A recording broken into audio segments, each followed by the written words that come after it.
Hello and welcome to The Rewriters, a celebration of people who have shirked convention, expectation, and even their own limitation to rewrite their story on their terms. Each episode will dig into the inspired and very real-life stories of people who have done just that, rewritten their story. I'm a nosy practical optimist too, so expect all of the nitty-gritty details. If you're an ambitious seeker craving a different kind of lifestyle, career, or business, but have felt held back by your own or other people's beliefs about what's possible or permissible, The Rewriters is for you.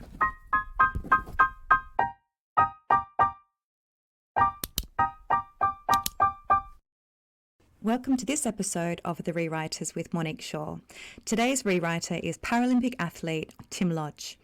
Tim spent his 20s and 30s living the high life with a successful career in corporate finance. But although on the outside he had all of the trappings of success, on the inside he was suffering, and by his 40s he was drinking daily and struggling with anxiety and depression. That all started to change when at 41 he received a phone call that would change his life in ways he could never have imagined. Tim's story is remarkable, from unhealthy 41-year-old sales director to Paralympic athlete on a podium collecting a medal. But this isn't a story of transformation or achieving the unimaginable. This is a story of self-discovery, self-acceptance, and coming full circle. It's the story of one man and his boat. Tim, welcome to The Rewriters. Hello, Monique. How are you? I'm very well. Where are you joining us from today? I'm in Guildford, sunny Guildford, Surrey, actually. Yeah, it's a nice day today. So, for those of our listeners who don't know too much about you or your story, can you tell us a little bit about your current story and who you are and how you spend your time? Yeah, so my name's Tim Lodge. I'm a Paralympic canoeist. I'm also a father to my daughter Neve, and I run a business called Zenval, which is a wellbeing business that focuses on enabling people to maximise their human potential through what I've learned and my life lessons of becoming a Paralympic athlete in my 40s. But before all of that, you described yourself as being out of shape and unhappy working in corporate finance for several decades until a phone call in your 40s. Yeah, so it was a day that I think I'll always remember, January the 14th, 2013. Paralympic sport had just had a great summer with the London 2012 Paralympics, and there was a lot of investment into Paralympic sport, and they wanted to grow different sports, and canoeing had become one of those. I used to canoe as a child, and the phone call was from a guy called David Battershell, who I trained a bit with and coached me a bit in my teenage years. As we said, I'd been working in the corporate sector for over 20 years prior to this phone call, and was as far from a high-performing athlete as you could potentially get. But the phone call was, I was in the pub at the time, and it was a Monday evening. I remember it vividly, and it was a huge crossroads in my life. He was asking me if I was interested in coming back to canoeing after being out of the boat for over 20 years, and would I like to try and become a Paralympic athlete. Was there any doubt or hesitation? Initially, the feeling was of excitement and joy, really, and amazement that I'd received this phone call. I remember saying to my mate who was with me at the time, I've just had a call to become part of the Paralympics. And they just, my mates around me in the pub just laughed pretty much. But I'd never had a phone call like that. I've had similar situations in my career where I've either met people or crossed somebody's path that has accelerated my personal growth, if you like. I felt very excited, I guess a little overwhelmed as well, but initially incredibly excited because I'd loved the Paralympics the year before. It was an incredible event, and to think that I could potentially be part of something like that. The phone call with my mother straight away afterwards was exactly that. We were both incredibly excited about what the future might hold. So you hung up the phone in that pub with your mate. What happened then? I stayed in there till about 2 o'clock in the morning, celebrating the fact that I was going to be a Paralympic athlete. Do that tomorrow. And then I woke up in. I mean, that is the honest truth of it. Myself, a mate of mine, Julian, and another couple of lads in the pub, literally celebrated it with God knows how much Guinness. And then I woke up in the morning and I phoned David Battershell back up, and I said, look, I really want to meet. That's when it really sort of hit home when I woke up that morning and with another hangover, thinking, right, let's have a think of this. And I went down to meet him at the canoe club, and he sat me on a canoeing machine, which is very similar to a rowing machine. And I lasted about 30 or 40 seconds, and I was hot, sweaty, and exhausted. But from that moment, from that day on, I think it was a Tuesday, and I met him on I think I met him on a Thursday evening, actually. From that moment on to this day that I'm talking to you today, I have, bar some injuries and stuff and a few holidays, I have trained every single day. That's incredible. So, what had happened in the 20 years from being out of the boat to getting back into the boat in your 40s? Can you talk through what those 20 years had been like in corporate finance? I started my career in 1990 as a trainee broker for Jardine Credit Insurance, and it soon became very apparent to me that I was a good socializer. I was a good mixer with people. I enjoyed the good times and the good finer things in life, for want of a better word, or what I thought the finer things in life were there. And that involved a lot of socializing. So I very quickly got from being a broker into a more sales driven role. And as I said, I was a very good networker. And I like to party as well. So the two things in unison was a big part of a sales job, was taking people out and living the excessive lifestyle and all of that. And I was good at opening doors and closing deals and stuff. So that sat with me. But the underlying current within all of that was what I found later on in my life to be quite a destructive lifestyle in terms of my physical and really more importantly later on in my life, my mental health and my mental well-being. And then the chance to become an athlete at the end of that sort of was where I started to see the shift. But it took its toll on my body, my disability, and my mental health, definitely. How did it take its toll on your body? What was the disability that you have? So I was born with a disability called gross telopies, which is similar to club feet, but I had a very severe case of it. I was under the care of one of the top orthopedic surgeons in the country, and he said they were the worst feet that he'd ever seen. I've had, sitting here today, I've had 54 anaesthetics on my legs, relating to operations or procedures that I've had on my legs over the years. And it will always be the case for me that the joints that they've built will degenerate over time. And what the surgeons thought is that wouldn't happen until I was sort of in my 60s or 70s. But towards the end of my 30s, I started to be in a lot of pain, and I went to see my surgeon. And at that point, he said, you've got to change your lifestyle, Tim. He said, you're overweight. He said, your diet's terrible. Rheumatoid arthritis and all the other things that I wasn't expecting to get to later on in life were coming back. And a lot of that was due to my excessive lifestyle and my weight, really. Mm. I'm not an athlete by any stretch of the imagination, and I turned 40 in January.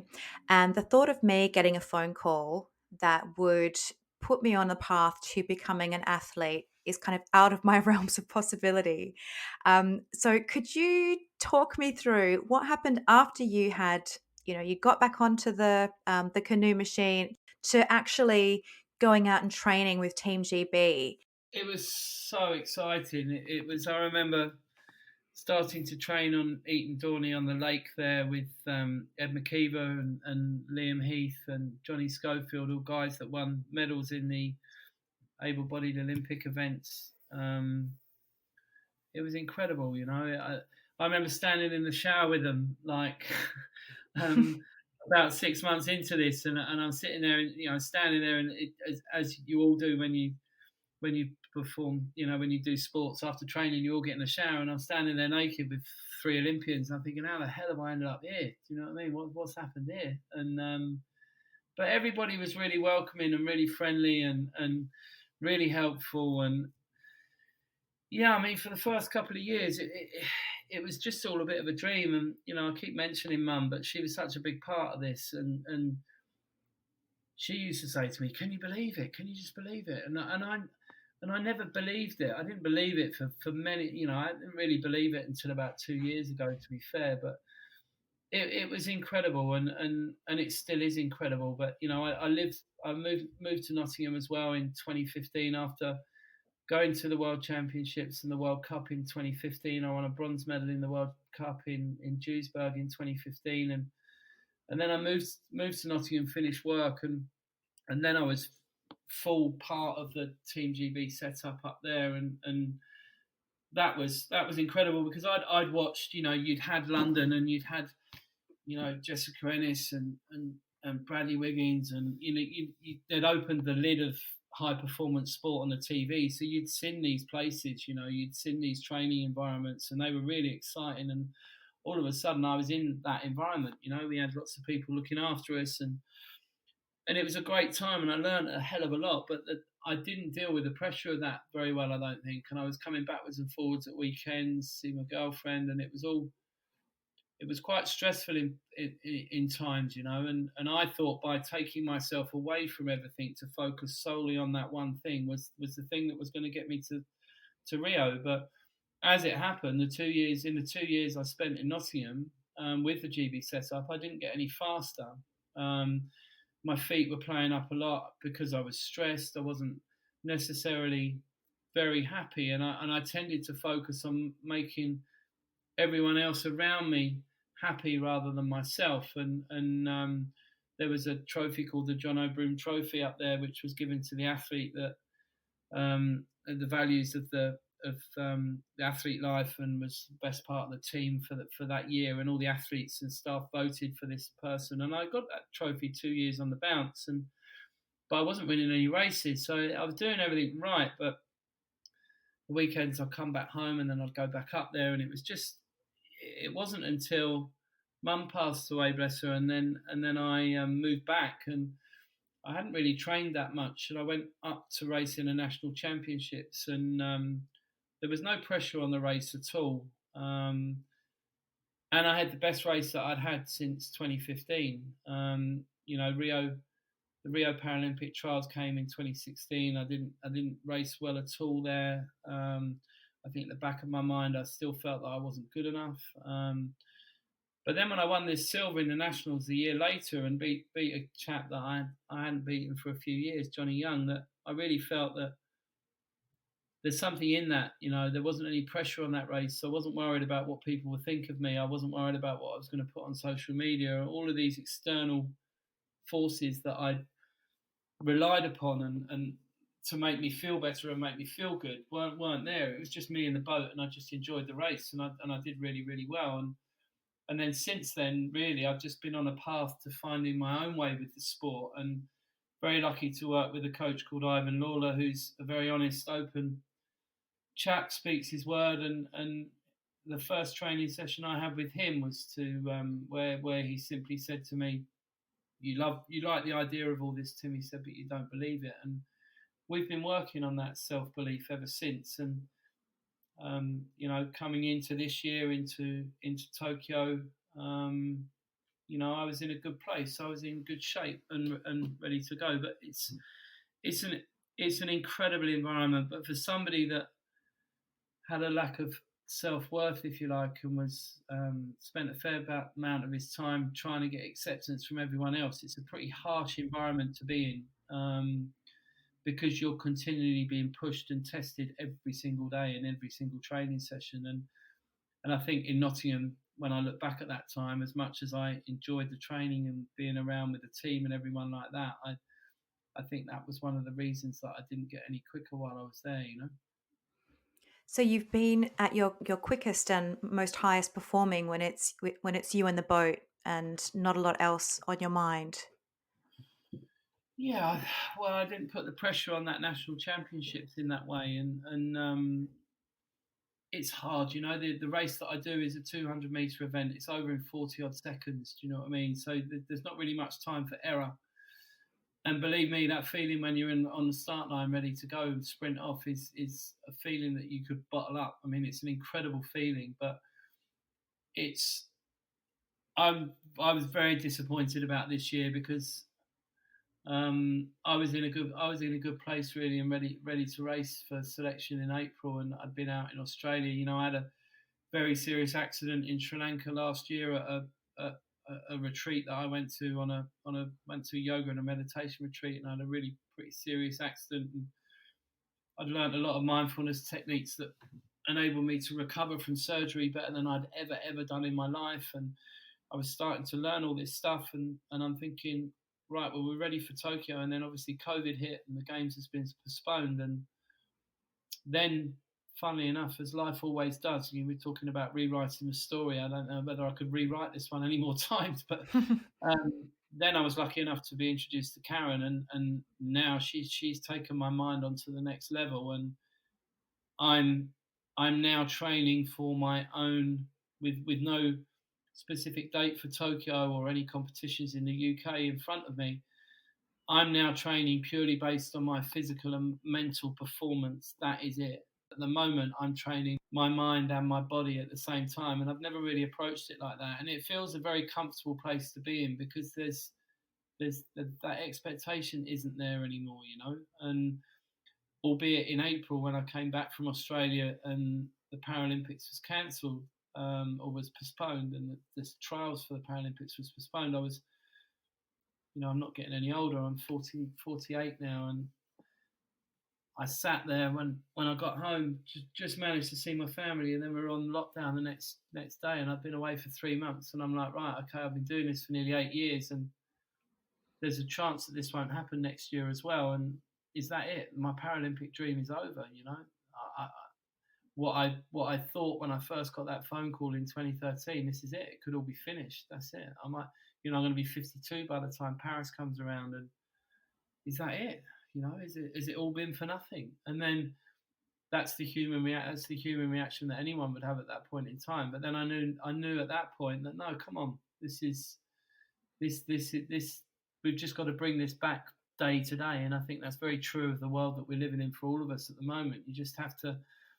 Mum always used to say it, and everybody said it. Live each day and all of that. But there's no truer time than that at the present, where there's so much uncertainty in the world that literally each day, all I want to do is to enjoy my training and continue to be ready. Some athletes are looking at it differently, and they're training up to their full capacity as they would. But for me, I've sort of stripped it back to I want to work on cultivating my mind a little bit more first, and then apply that to my training. And when I do race again, I'm really really excited about that, whenever that will be. What I absolutely love about your story is, and the way that your thought process around the training has gone from focusing on that end in mind, which I can't even begin to imagine what that is like for an athlete to have years and years of training all leading up to one moment, but adjusting that focus on that end point to you and the boat and you competing against yourself and connecting with yourself and your mind and just making it about the process and the journey, that being present rather than thinking of the destination. With the canoeing, and certainly over the last 8 years, with trying to fix myself as I thought I needed to do. I would go and see the next coach, the next therapist. Right, these are going to be the ones. They're going to be the ones that are going to fix me. Because I was always focused on somebody needing to help me to get to the outcome, and the outcome's always external, and really it becomes less relevant when you focus more on living in the present moment. And it's taken me a lot of hard work to actually learn and understand about this. But we're talking about rewriting and recreating and changing and all of that sort of stuff, but really it is just day to day, and that's all that matters at the moment. Me here now sitting talking to you about this is all that matters at the moment. There isn't anything else but this moment, and it's quite difficult to grasp. But once you start to understand that, then in terms of my training and my application, and that's then therefore when you start to live a little bit more like that it becomes a lot easier. And now, as an example, when I train, I do certain things to bring myself back into that moment. And I now know that if I do every single thing to the absolute best of my ability, and I'm completely engaged in everything that I do, that the conflict and the judgment of myself that I would have after that event is diminished, because I know that I did my best at that point in time. And I always used to say to myself, as an example, Monique, that oh, you'll be all right, Lodgy. You'll be fine. You'll be fine. You'll be fine. You know, if I was in a tough moment, I'd get in the boat and I'd say, oh, you'll be fine. You'll be fine. And that's now changed in my mindset. And I said, I am fine. I now say to myself, I am fine, you know, because I am. How do you go from zero to daily? From not being an athlete to being an athlete? Or it sounds like it was almost overnight. How does that happen? There was a lot of pain involved initially, physically. You know, my body hurt a lot, and I had to have some quite extensive physio. I mean, it's interesting because people say, and people have often asked me, you know, how do you get up in the morning? How do you do it? But I'm sure any other athlete would say the same. If you do a sport that you love, I love being on the water. I've always been happy on the water as a kid. As soon as I sat in a canoe, I felt the same as all the other children because my feet were hid under the cockpit. You know, I've always loved the sport that much. So for me, initially, it wasn't really, you know, I wasn't training to Paralympic standard certainly for at least a year, really, to be fair. You know, the first year was you know, I was hanging on for dear life, really. But within 3 or 4 weeks, I started to see a change in my eyes and my skin because I was eating differently. It was just the exercise, really, daily exercise. And David was really good with me at the start. You know, he eased me in, didn't put too much pressure on me. We just enjoyed it, and that was really the how. I mean, in answer to your question, how I think it was just the overall excitement of the whole thing. And I've always lacked a lot of self confidence in myself, and this really gave me something big to talk about, rather than just being the guy at the bar that always bought everybody the drinks and the man about town and everything else. This was, right, I can now, you know, looking back, this has changed now, but when I look back, I can now walk around and say that I'm a Paralympic athlete. Everybody's Mm. going to love me even more now, you know, and all of this sort of stuff. And that, if I'm honest, was a driver. And then I remember about 6 months in, we went towards the end of that first year, we went up to London as a family with my mum, my sister, and my sister's daughters, and my daughter, and we were walking somewhere in town, and Mum said to me, she said, "You're walking differently," and that was a huge moment for me to think that I always knew that there was going to be good in this, but for my mum, who'd known me since I was a kid, to say that my gait had started to change. You know, I started to walk differently to I ever have done before. I wasn't hunched over. I'd lost a little bit of weight. I stood taller than I ever had done, and that was really, looking back, one of the real milestones in this journey for me. For her to say that was I felt incredibly proud of that. You know. Mm. And so what had happened with the shift in your mental health? So from going from no exercise to daily exercise, you spoke about when you were living that lifestyle, it was taking its toll on you physically, but also mentally. What was the shift there after you took up canoeing again and sat back in the boat? Yeah, really, to be honest with you, Monique, it's all based around alcohol, really, and the anxiety that then bred in me. You know, when you drink the amount that I was pretty much every single day of the week, um, you tend to just go round and round and round on a roller coaster. You know, you never really hugely hungover. You're never really hugely awake. You're just sort of living that life, and that's how it is at that point. But when I stopped drinking in the week, um, all of a sudden, a lot of my feelings that I was suppressing, when I look back, that I would have been suppressing by going out and having a drink every night. You know, everybody says, "Oh, I need it to relax. I need it to do this," and that's fair enough. But when I stopped, all of a sudden, I had all of these huge feelings that would come to light that I was suppressing previously. So that was a big shift initially, and I started to get a lot of clarity during the week, starting to really feel emotions and feelings and think about stuff that I hadn't necessarily thought about before, because it was always just so much fun because I was always out all Mm. the time having great times. And if you like, I guess one way to sort of describe it is the world stopped spinning for a little while, you know what I mean? And then, you know, at the weekends I'd catch up with my mates and stuff like that, and go out and have beers and stuff. and then sort of regroup again on the Monday. And that went on for a number of years that way,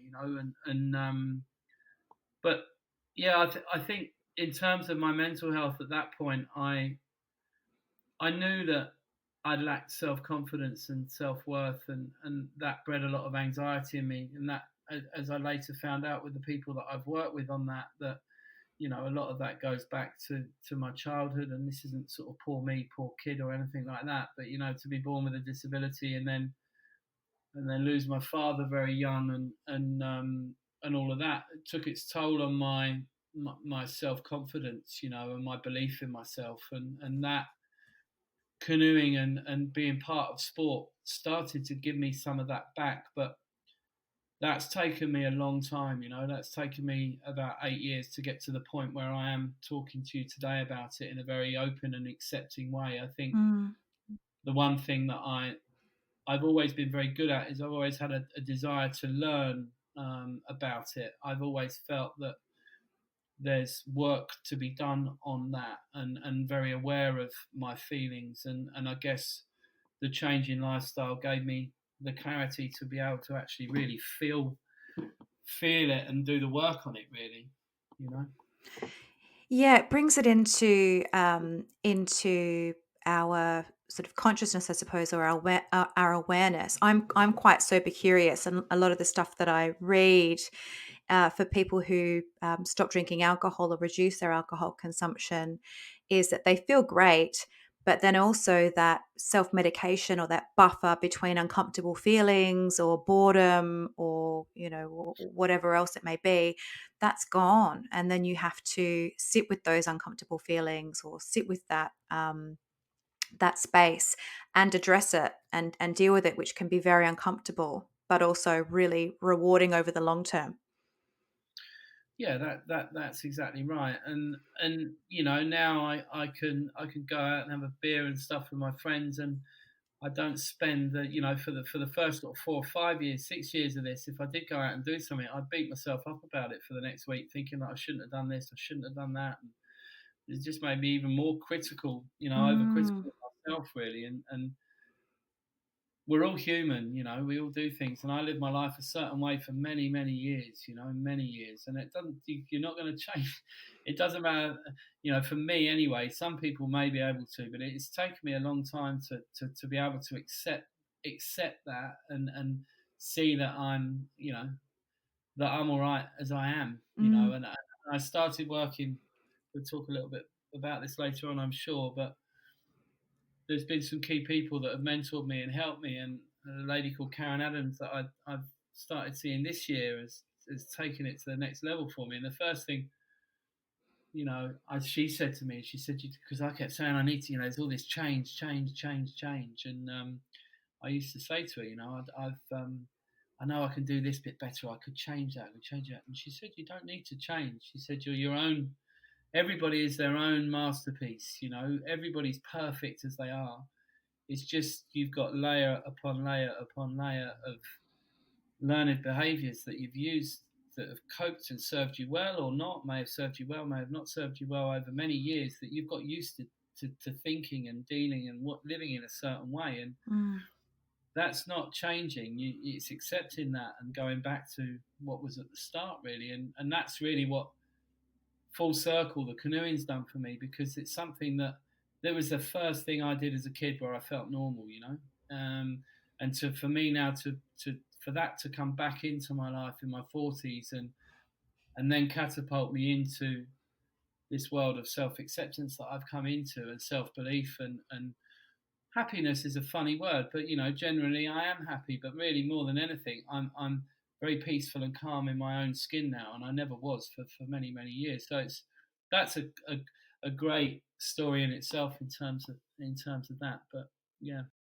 So what I love about that is because I think so many people can relate to that feeling, like if you're going to make changes to have better mental health, better physical health, better well-being, you can almost turn that into another way to self-flagellate or be quite harmful when we get extreme and we start to restrict things from our diet and take things out completely, and if we slip up then punishing ourselves. So it sounds like in making those changes, you've been able to not go, to rebalance and I suppose integrate the two or the many different elements of yourself and who you are and as Karen described, a masterpiece.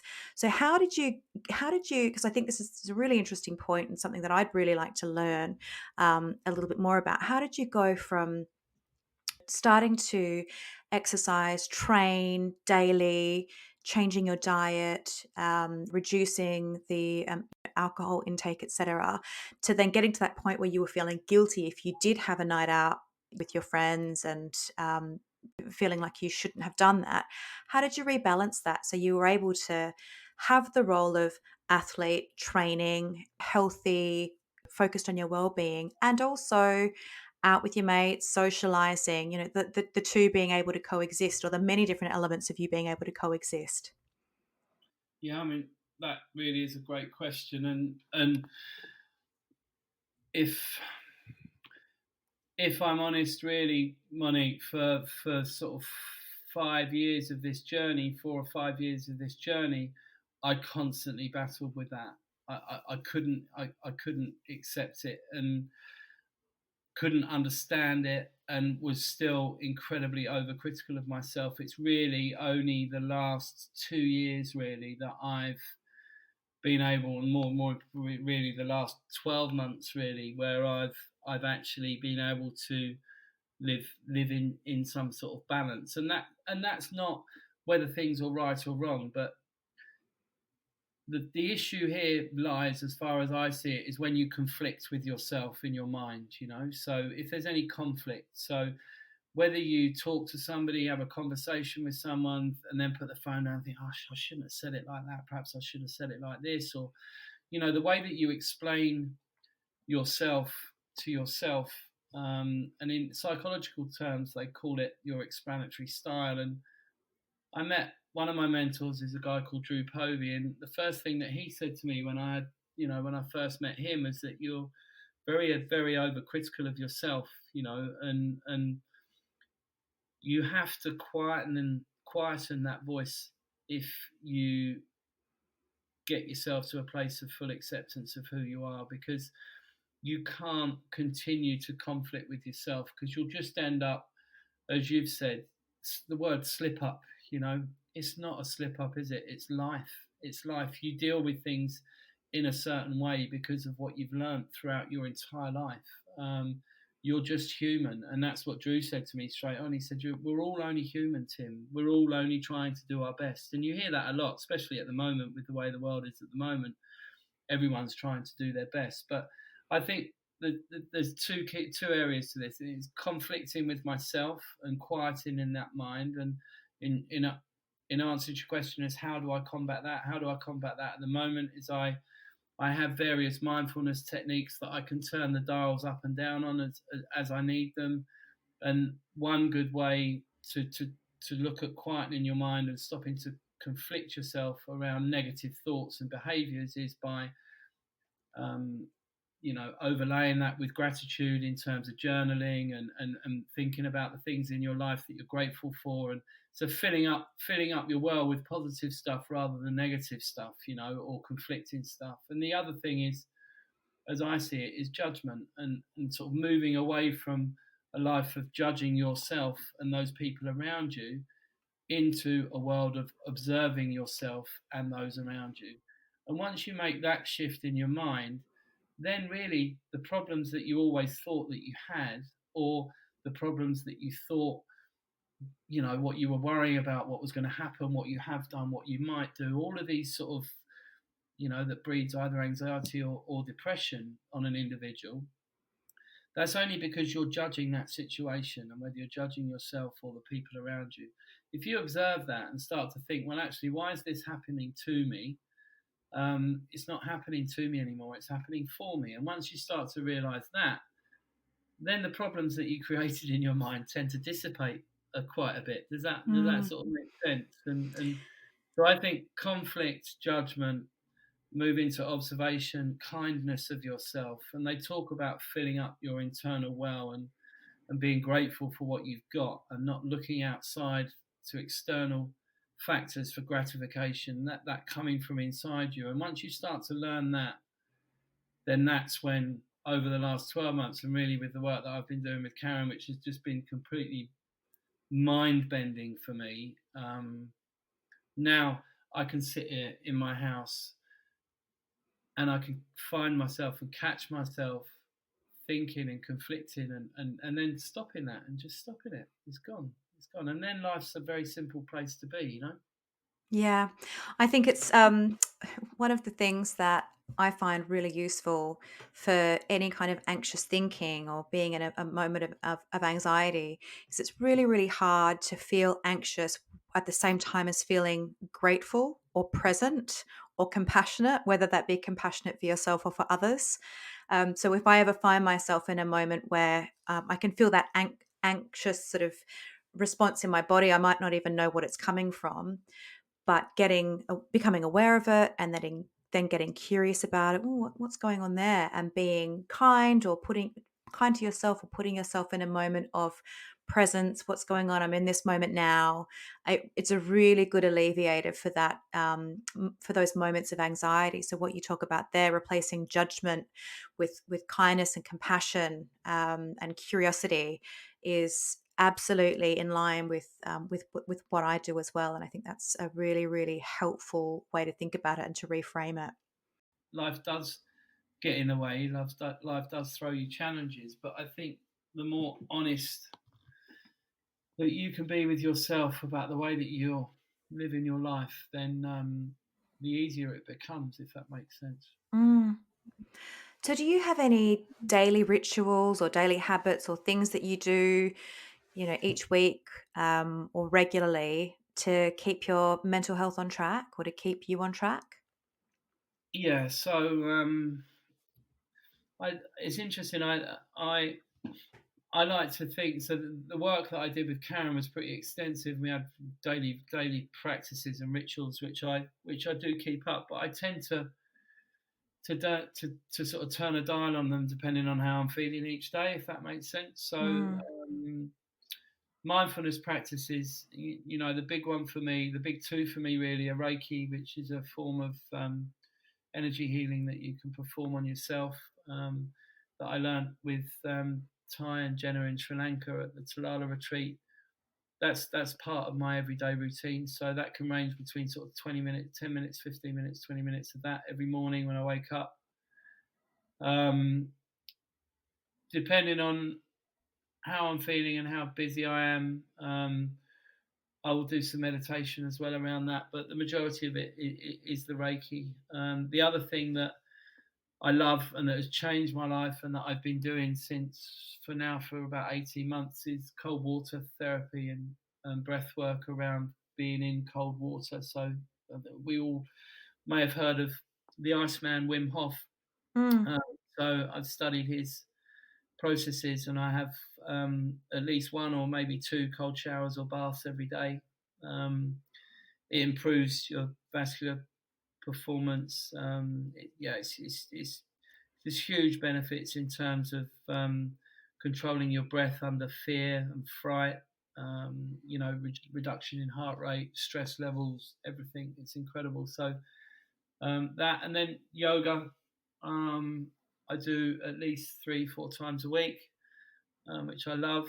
And then really the main one, I guess. It's funny when I list them all out, people think, well, what time have you got to do anything else? You can't do mindfulness practices every day. But the other thing that I can safely say for everybody to do at least once a day if they can is just get into nature. And I'm lucky to be able to go on a river and a canoe, a boat. But if we're not on the river, then I make sure that I'm on my bike up in the woods, or on the ranges, the army ranges near where I live.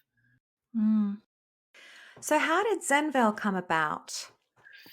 So yeah, we when I was in Australia this year, I had a phone call from an old CEO that I used to work for, a company called Ramilia, a chap called Chris McGibbon, and he was at a bit of a crossroads in his life, and he'd seen that I'd been to Sri Lanka and all of that, and was really keen to find out what it was and what it was about, and how I'd managed to implement some of these changes in my thought processes and stuff. And I told him to read a book, which is a fantastic book called The Happiness Trap by Russ Harris, who's an Australian guy that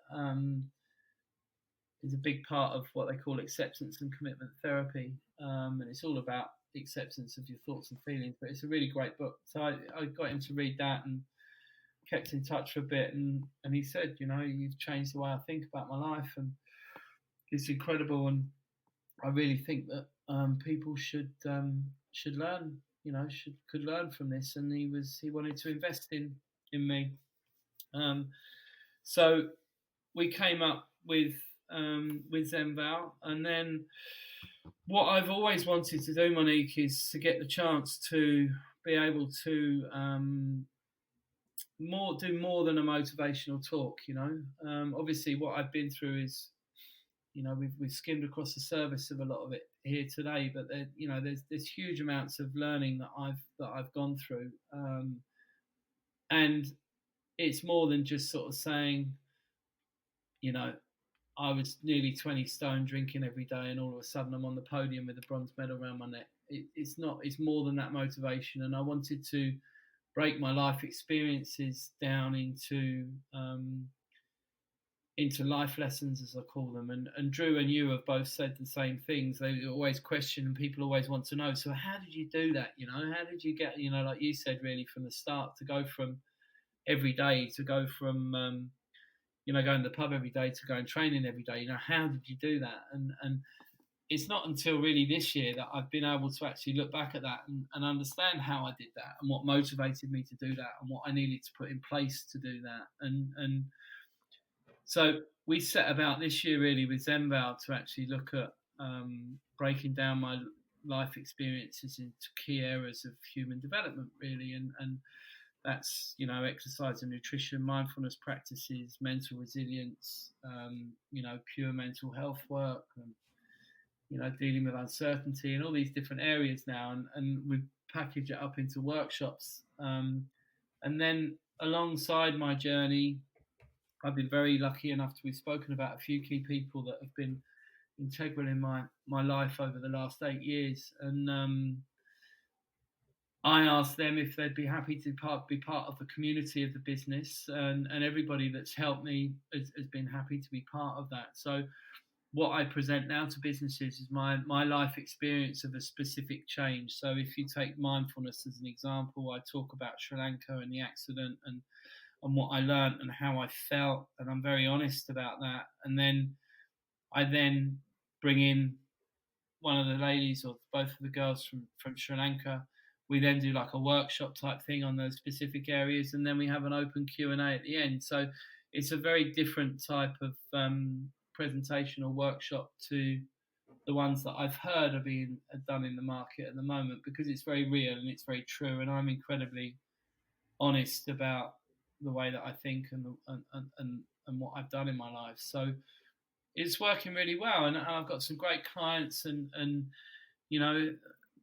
people's mental health and well-being. I think we're in a world now where people are far more aware of it, and it's being talked about more, which I think is a great starting point. But I think we're still a long way from actually understanding and helping people change. And I know that helping people change, but helping people deal with their thoughts and emotions better. And I certainly know from the trawling and all the different therapists that I've seen that there's very few people out there that really, really, really get it. And when you find them, and when you find yourself, that's when the good stuff starts to happen. And So do you have any rewrites up your sleeve?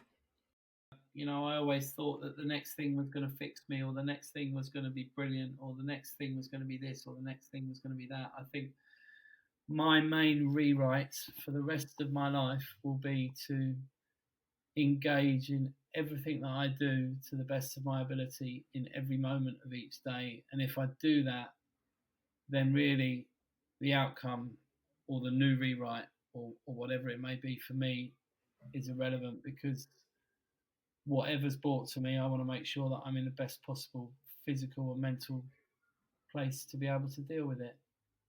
Beautiful words to live by. So where can people find more out about you? So I come on and off social media in places. I've got a great website that keeps updated on and some news stuff and things like that. And so yeah, that's www.zenval.life. And I'm also, there's a link on there to my LinkedIn, which is sort of professionally. But aside to that, I'd be happy to share my email address with you when you send this out for people if they wanted to get in touch. And this whole world of well-being and mental health is a very collaborative world, and I'm open to have conversations with as many people as they'd like about any of the stuff that I've talked about today, because I wouldn't be where I was today without the people that held their hand out to help me. So. Wonderful. Well, thank you so much for your time and for your generosity as well, Tim. It's been a pleasure. Thank you, Monique, and keep up the good work. Thank you. Bye-bye.